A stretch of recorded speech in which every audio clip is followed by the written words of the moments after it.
First reading, Acts chapter 3 verse 1 to 10.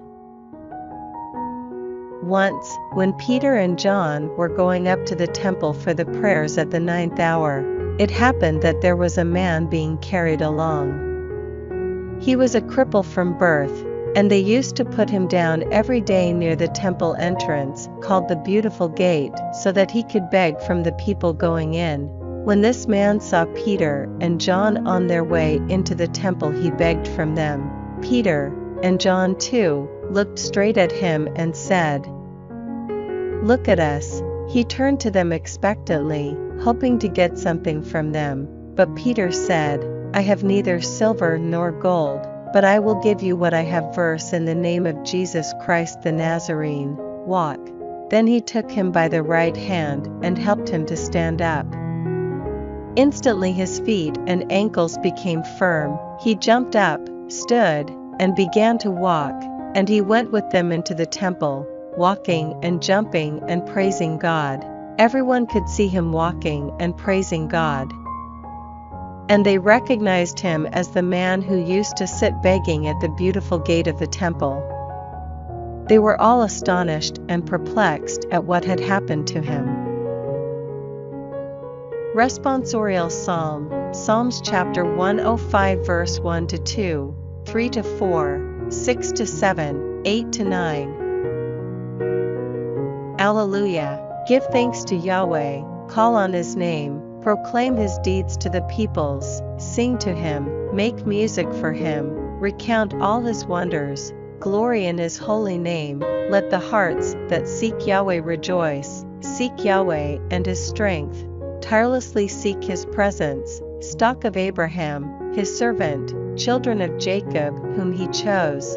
He is Yahweh our God, his judgments touch the whole world. He remembers his covenant forever, the promise he laid down for 1,000 generations, which he concluded with Abraham, the oath he swore to Isaac.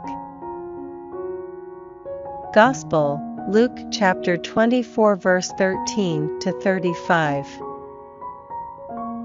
Now that very same day, two of them were on their way to a village called Emmaus, 7 miles from Jerusalem, and they were talking together about all that had happened.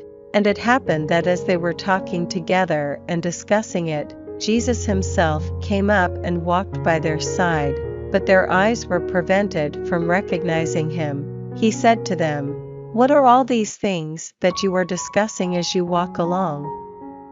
They stopped, their faces downcast.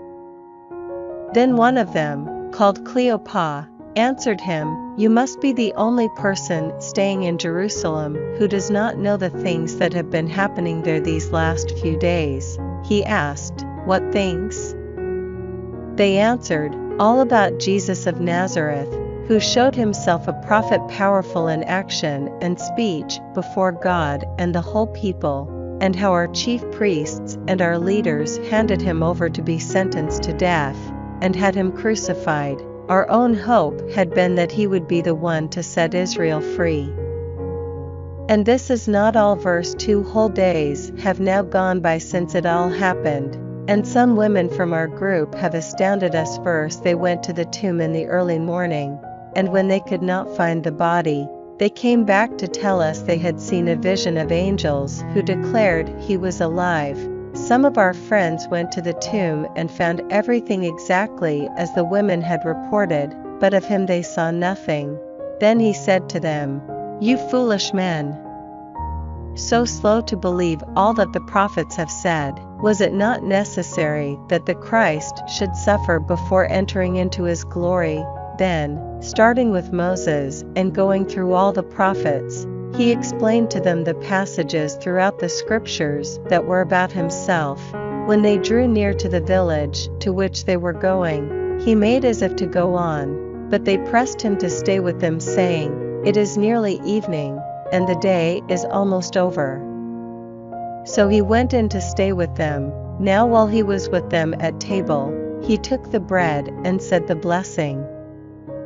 Then he broke it and handed it to them, and their eyes were opened and they recognized him, but he had vanished from their sight. Then they said to each other, Did not our hearts burn within us as he talked to us on the road and explained the scriptures to us?" They set out that instant and returned to Jerusalem. There they found the 11 assembled together with their companions, who said to them, "The Lord has indeed risen and has appeared to Simon." Then they told their story of what had happened on the road and how they had recognized him at the breaking of bread,